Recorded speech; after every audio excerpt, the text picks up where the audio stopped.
The heavy oak door of the honeymoon suite clicked shut behind us, the sound echoing slightly in the opulent silence. I leaned back against it, letting out a long breath I hadn't realized I was holding. "We made it, Laura," I murmured, a wide grin spreading across my face.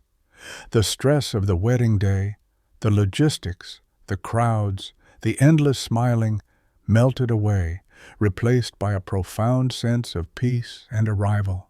Here we were, Mr. and Mrs. Davenport, starting our life together in this ridiculously luxurious room overlooking the city skyline. Laura laughed, the sound like wind chimes, and kicked off her heels near the entryway. At 45, I'd thought days like this were behind me, resigned to a comfortable solitude. Then Laura, vibrant and warm, had entered my life 18 months ago, and suddenly everything felt possible again. She turned, her wedding dress shimmering softly in the low light, her eyes sparkling. "We did, Michael, and it was perfect, wasn't it?" "Perfect," I agreed, stepping forward to wrap my arms around her waist, pulling her close. She smelled faintly of champagne and the expensive perfume I'd bought her for her birthday. Her head rested against my chest, and I could feel the steady beat of her heart against mine. This felt right, solid, the foundation I'd always wanted but never quite found. "I'm going to take a quick shower," she said after a moment, pulling back slightly. "Wash off the day, you know." She gave me a quick, affectionate kiss. "Don't go anywhere." "Wouldn't dream of it," I smiled, watching her disappear into the marble-clad bathroom. The sound of the shower starting was a soft hiss in the background. I wandered further into the suite, taking it all in.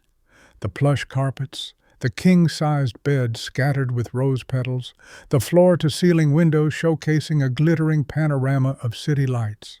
A bottle of champagne sat chilling in an ice bucket beside 2 crystal flutes, a complimentary offering from the hotel. Everything felt aligned, earned, the culmination of careful planning, shared dreams, and a love that felt deep and true. I felt a surge of gratitude so strong it almost brought tears to my eyes. After the messiness of my first marriage ending years ago, the cautious dating scene, the quiet resignation, finding Laura had felt like finding solid ground after drifting at sea. I noticed her phone lying on the small table beside the sofa, plugged into a portable charger. She was always meticulous about keeping it charged. I smiled, thinking about setting an early alarm so we wouldn't waste our first morning as husband and wife. I picked it up, intending to find the clock app. The screen flickered to life, unlocked. She often forgot to lock it immediately after using it. And that's when I saw it. It wasn't a notification or a new message. The screen was open to her photo gallery, but not the main camera roll. It was an album, one I'd never seen before, labeled simply with a single initial, R. Curious, thinking it might be photos from a recent trip with her friend Rebecca, I tapped it open. My breath hitched. The room seemed to tilt. It wasn't Rebecca. The photos weren't travel snaps. They were intimate. Not explicit in a graphic way, but unmistakably private. Laura, laughing, looking relaxed, happy, wrapped in the arms of another man. A man I recognized instantly.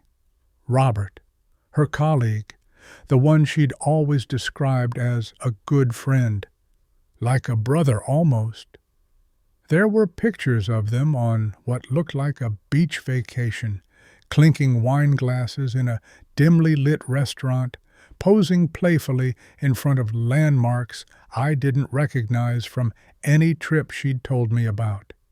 The dates stamped on the photos weren't from years ago before me. They were recent, shockingly recent. One was dated just 3 weeks ago, 3 weeks before our wedding day. My stomach twisted into a knot of ice. I felt cold, clammy. My hand trembled as I scrolled numbly through the images, each one a blow. The easy intimacy, the shared smiles, the casual touches, they screamed of a relationship far deeper, far more established than friendship. The "like a brother" line echoed in my head, mocking me. How? When? The questions slammed into me. The late nights supposedly spent working on deadlines, the weekend conference she attended last month, the one Robert also happened to be at, though she'd insisted their paths barely crossed, the vague answers when I'd asked about her day. It all clicked into place with sickening clarity. Each instance wasn't an isolated event. It was part of a pattern, a carefully constructed narrative designed to deceive me. The sound of the shower stopped. Panic seized me. I quickly backed out of the photo app, my fingers fumbling, nearly dropping the phone. I locked the screen and placed it back on the table exactly as I'd found it, praying my face didn't betray the cataclysm that had just occurred inside me. I turned away, walking towards the window, gripping the edge of the heavy curtain, trying to compose myself. The city lights blurred through a sudden film of moisture in my eyes. Betrayed. The word felt inadequate. This wasn't just a simple betrayal. This was a demolition. The foundation I thought we were building, it was quicksand. The perfect wedding day, a meticulously staged farce. Our life together, a lie she had expertly woven around me. I heard the bathroom door open, the soft click echoing the earlier sound of the suite door, but this time it felt ominous. Laura emerged, wrapped in a fluffy white hotel robe, her hair damp, her face scrubbed clean and glowing. She looked fresh, relaxed, beautiful, and utterly alien. "Much better," she sighed, stretching slightly. She walked towards me, smiling. "What are you thinking about over here, staring out at the city?" I forced myself to turn, leaning back against the window frame, trying to keep my expression neutral. It was the hardest acting job of my life. "Just how lucky I am," I managed, the words tasting like poison. She beamed, stepping closer, looping her arms around my neck. "Me too, Michael. So lucky." Her eyes searched mine, clear and seemingly guileless. How could she do it? How could she stand there, fresh from evidence of her infidelity, and look at me with such apparent affection, such unwavering calm? Was she that good an actress, or was she so compartmentalized that she felt no conflict, no guilt? The proximity was suffocating. Her scent, the warmth of her body, the feel of her arms around me, it all felt tainted now. I wanted to recoil, to push her away, to demand answers, to unleash the storm of anger and hurt raging inside me. But I didn't. Some deeply ingrained instinct for self-preservation took over. Not now. Not like this. Exposing my pain felt like giving her more power, validating the lie somehow. I gently disentangled myself, stepping back towards the champagne bucket. "Should we open this?" I asked, my voice sounding distant even to my own ears. "Definitely," she agreed readily, moving towards the bed. "Let me just slip into something more comfortable first." She retrieved a silk nightgown from her overnight bag and disappeared back into the bathroom momentarily. While she was gone, I gripped the neck of the champagne bottle, the cold glass biting into my palm. My mind raced. What did I know? An affair with Robert. ongoing, recent. Hidden trips, secret photo albums. How long had it really been going on? The 18 months we'd been together? Longer? Had I been the fool from the very beginning? The sheer premeditation of it was staggering. She had planned this wedding, smiled through the engagement photos, written vows, all while maintaining a secret life. Standing beside me at the altar today, pledging fidelity, while knowing she had those photos on her phone, knowing Robert existed in that hidden corner of her life. It wasn't just infidelity, it was a profound, calculated disrespect. Laura returned, wearing the pale blue silk nightgown. She looked ethereal, lovely, a perfect bride on her wedding night.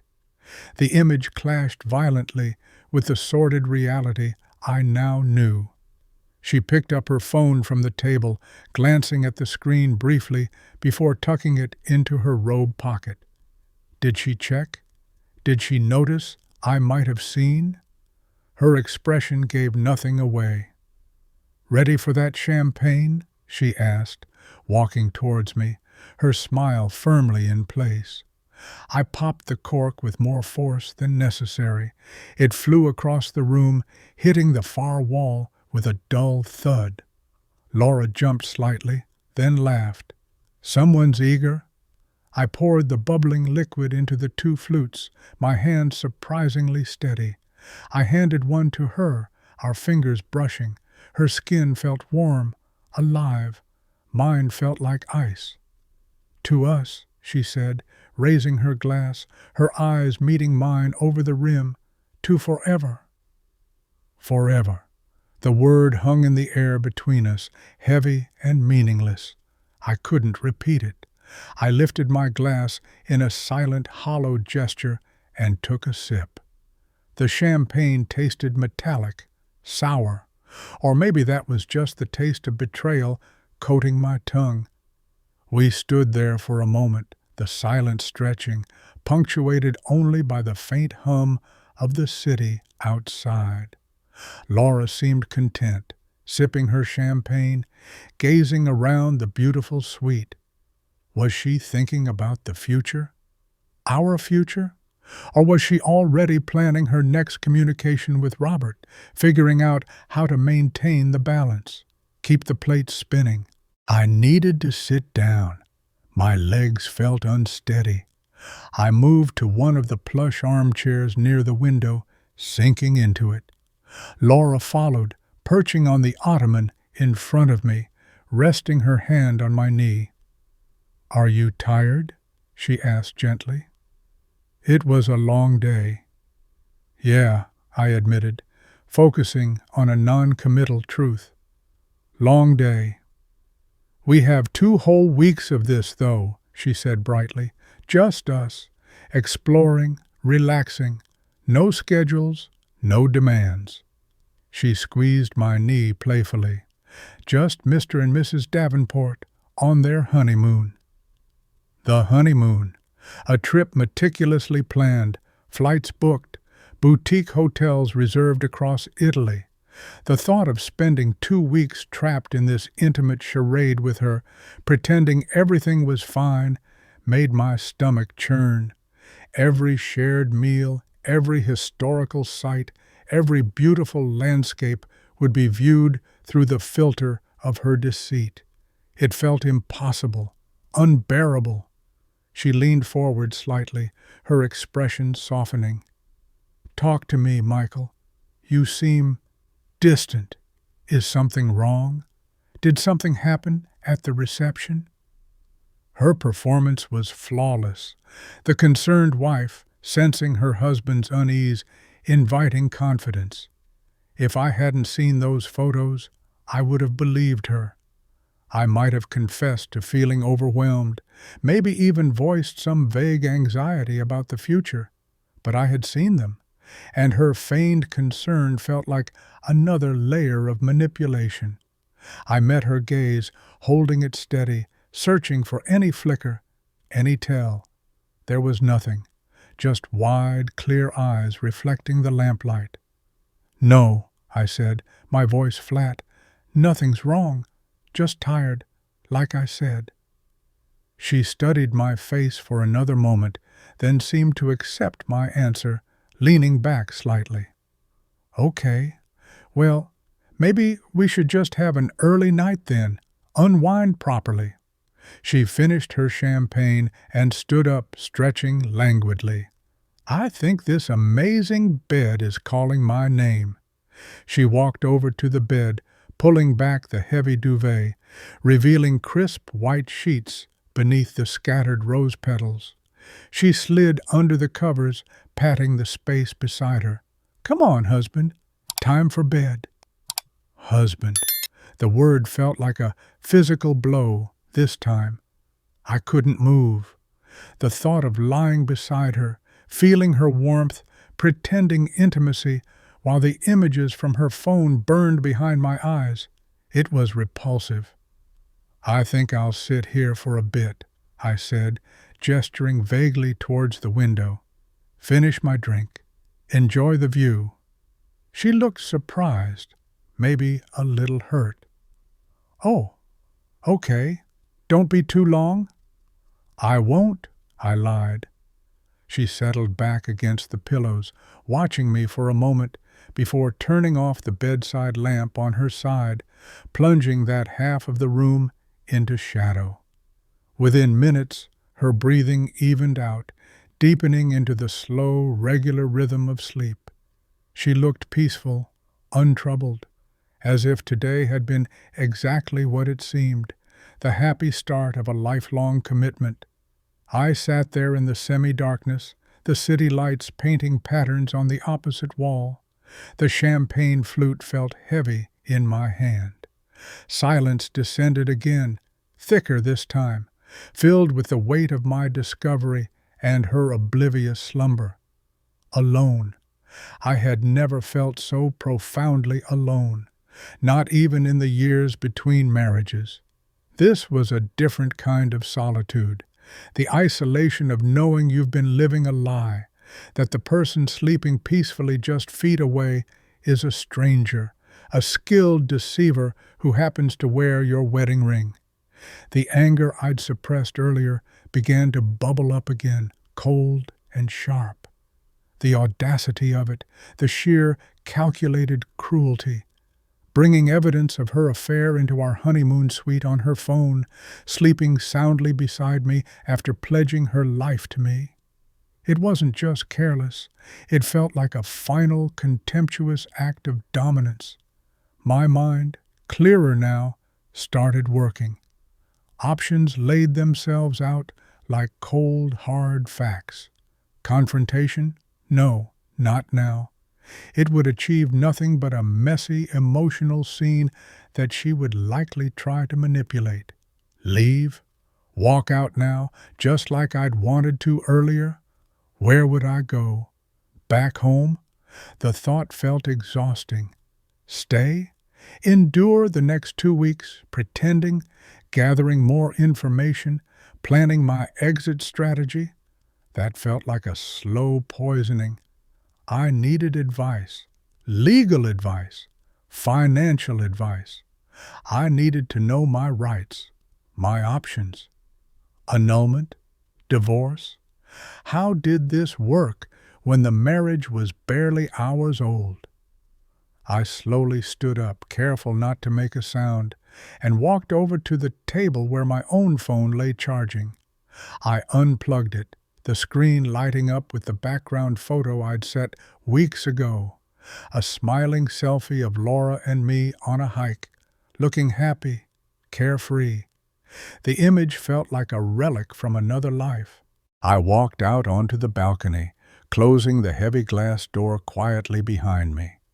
The night air was cool, carrying the distant sounds of the city, sirens, traffic, the faint thrum of unseen lives. I leaned against the railing, the metal cold beneath my hands, mirroring the chill that had settled deep in my bones. Below, the city glittered, a vast, indifferent expanse. Millions of stories unfolding, millions of connections, millions of heartbreaks. Mine was just one more, lost in the noise. I looked down at my phone, its screen dark.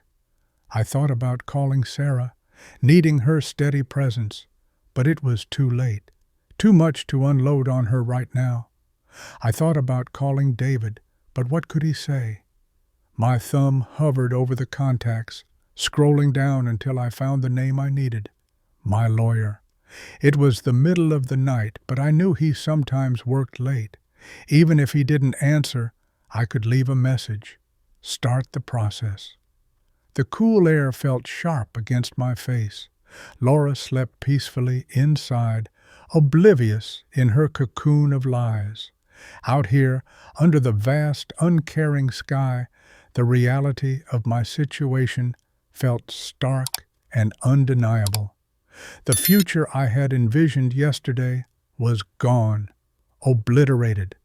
What lay ahead was unknown, daunting, but it would be mine, forged in this cold, clear moment of absolute certainty. The warmth I thought I'd found was an illusion.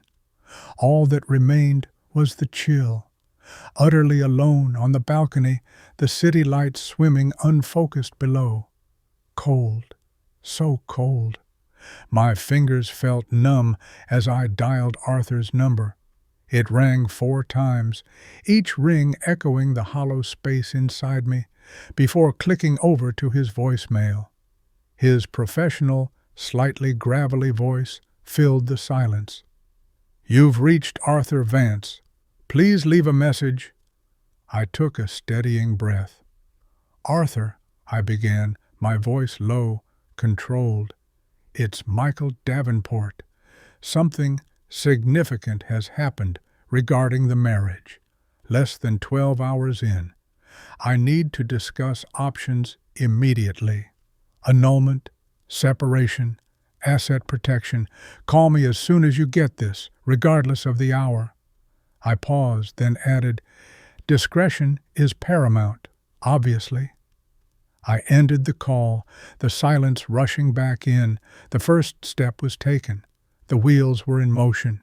It felt strangely anticlimactic, leaving a message into the void, but it was something concrete, an action in the face of overwhelming passivity. I stayed on the balcony for a while longer, letting the cool air try to clear my head. It didn't work. My thoughts remained muddy, circling the same painful points: the deception, the intimacy in those photos, the casual way she carried her secrets. Robert, her friend. Had he been at the wedding today? Yes, he had. I recalled seeing him briefly across the reception hall, nursing a drink, offering a polite, distant smile. Had he known then that his lover was marrying me? The thought was nauseating. Had they exchanged glances, shared silent jokes at my expense? The chill started to seep deeper, becoming uncomfortable. I couldn't stay out here all night. Reluctantly, I slid the glass door open and stepped back into the suffocating warmth of the suite. Laura hadn't moved. She lay on her side, facing away from me, one arm tucked under the pillow, the picture of innocence. The contrast between her peaceful facade and the turmoil she'd unleashed within me was jarring. How could someone capable of such profound deceit sleep so soundly? I couldn't bring myself to get into that bed. The thought of lying beside her, feeling her warmth, pretending nothing had happened, was impossible. I retrieved a spare blanket from the closet, thick plush hotel wool, and settled back into the armchair by the window. I didn't turn on any lights. The ambient glow from the city skyline provided enough illumination. Sleep was out of the question. I sat there, watching the lights twinkle, the occasional flash of emergency vehicle lights painting streaks across the buildings. My mind wouldn't shut off. It replayed conversations, searched for missed clues, tried to pinpoint the exact moment the lies began. Was it from the start? Was our entire relationship built on this treacherous foundation? Had her smiles always been masks, her affectionate words carefully scripted? I thought about the practicalities. The honeymoon, 2 weeks in Italy, obviously canceled. How would I explain that? To the travel agent, the hotels, to our families who were eagerly awaiting photos. Then there were the finances. We hadn't merged everything yet, thankfully, but there were joint plans, shared expenses already incurred for the wedding, the honeymoon. Arthur would know how to untangle that. And the house. My house, the one she'd moved into 6 months ago, bringing her belongings, her laughter, her lies. I couldn't imagine living there with her now. I couldn't imagine her not living there either, until legally sorted. Hours passed. The city lights gradually dimmed as the first hint of dawn began to stain the eastern horizon, turning the sky from inky black to a bruised purple, then a pale, washed-out gray. The transition felt symbolic, the end of a dark night, the beginning of a bleak, uncertain day. My first full day as Laura's husband. The sound of her stirring brought me sharply back to the present. She yawned, stretched luxuriously under the covers, then rolled over, blinking sleepily in the dim morning light. Her eyes found me in the armchair. A small frown creased her brow. "Michael, you're still up?" Her voice was thick with sleep. "Did you sleep in the chair?" "Couldn't sleep," I replied, my voice rough from disuse and lack of rest. I kept my tone neutral, carefully devoid of the accusation simmering just below the surface. She pushed herself up, leaning against the headboard, pulling the sheet up around her shoulders. "Oh, honey, are you feeling okay?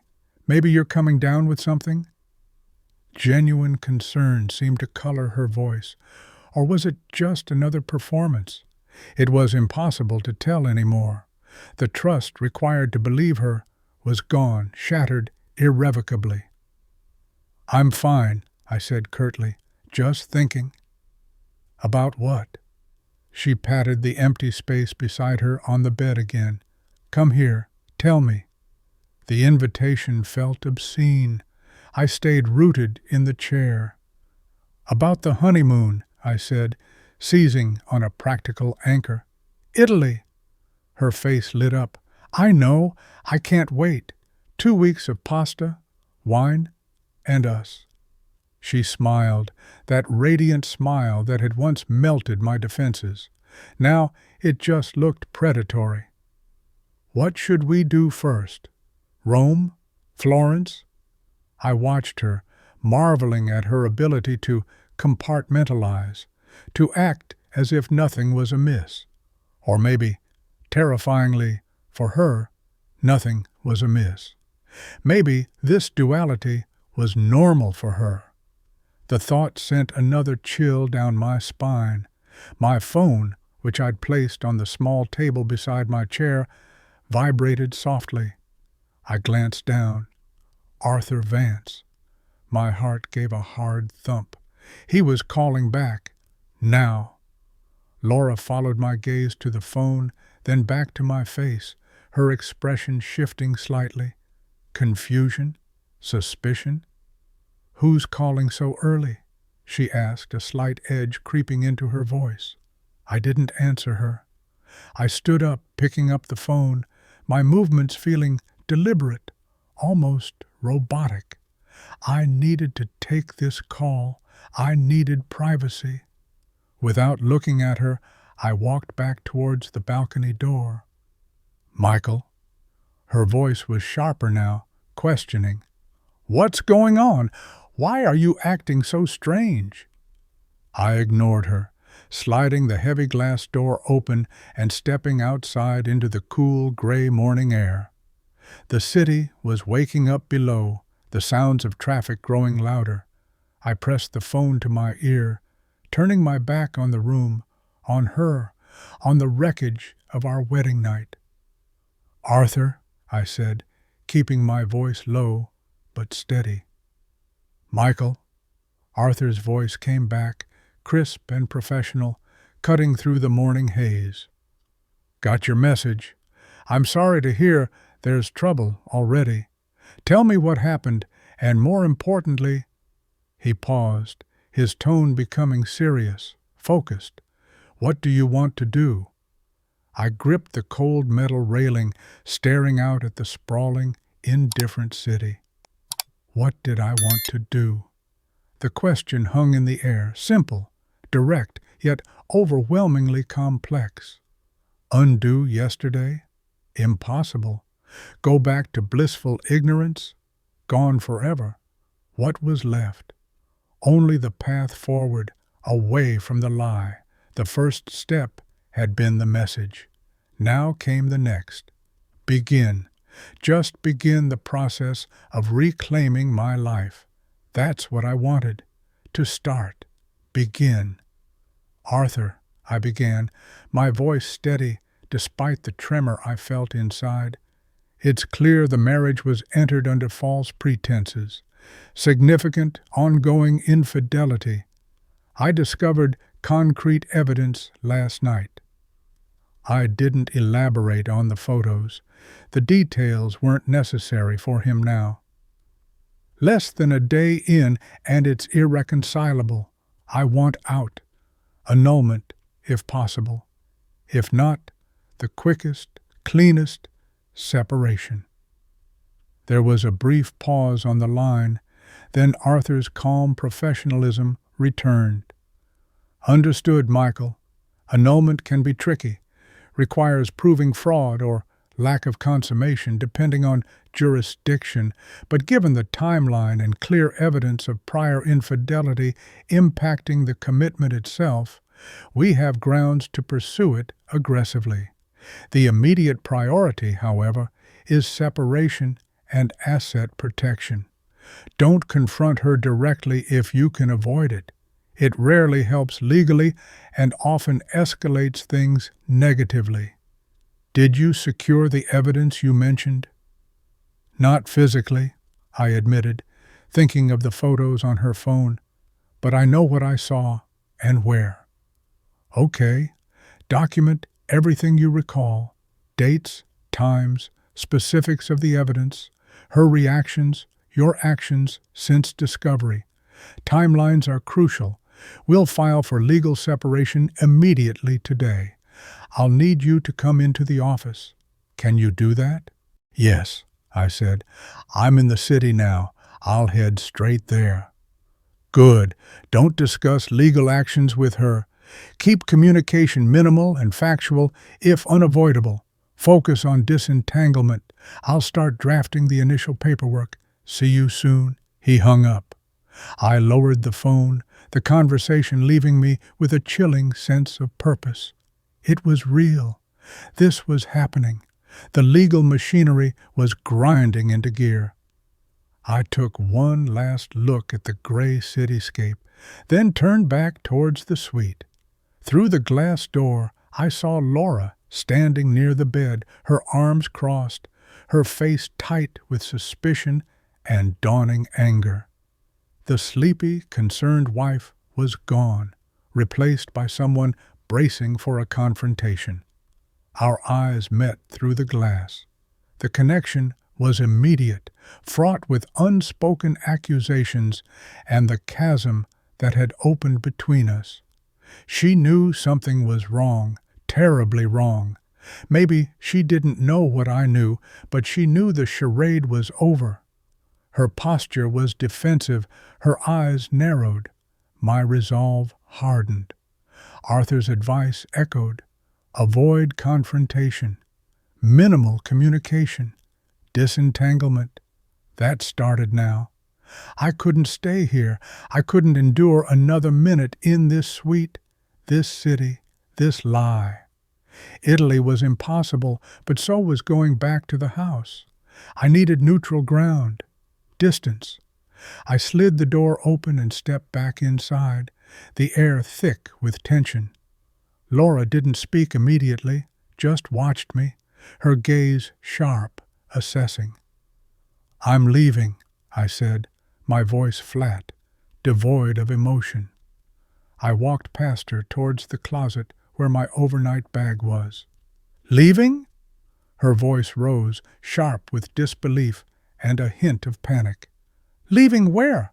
Michael, what is going on? Talk to me. Was that a lawyer?" I didn't answer, just pulled my bag out, placing it on the luggage rack. I started gathering the few toiletries I'd unpacked, moving with numb efficiency. "Don't ignore me," she snapped, stepping towards me. "This is our honeymoon. You can't just leave." What did I do? What did you do? The question hung there, dripping with false innocence. I zipped my bag shut, the sound harsh in the quiet room. I picked it up, slinging the strap over my shoulder. I finally looked at her, meeting her angry, confused gaze with a coldness that felt foreign, yet necessary. "I know, Laura." Her eyes widened almost imperceptibly. A flicker of pure fear crossed her face before being masked by renewed anger. "Know what? What are you talking about?" But I didn't elaborate. I didn't need to engage. I just held her gaze for a second longer, letting the weight of my words sink in, then turned and walked towards the door. My hand closed around the cool metal handle. Behind me, I heard her sharp intake of breath, the beginning of a protest, a denial, a plea. It didn't matter. None of it mattered anymore. Just the door and the path away from her. Opening it, stepping through. The click felt final. I didn't look back as I walked down the long carpeted hotel corridor. The silence behind me was more deafening than any shouting could have been.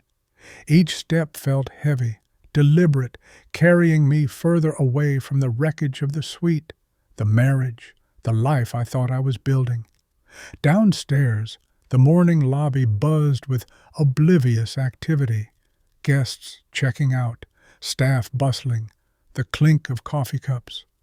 I moved through it like a ghost, unseen, unnoticed in my private catastrophe. Pushing through the revolving doors, the cool city air hit me again, carrying the scent of exhaust and damp pavement. I handed the valet my ticket, waiting numbly by the curb as my car was brought around. The world felt muted, distant. As the car pulled up, the engine humming quietly, I slid into the driver's seat. The leather felt familiar, solid beneath me. My hands gripped the steering wheel. Where now? Arthur's office. Yes, focus, just drive. The engine turned over, no looking back, just the road ahead, fractured and uncertain. Cold, just so incredibly cold inside.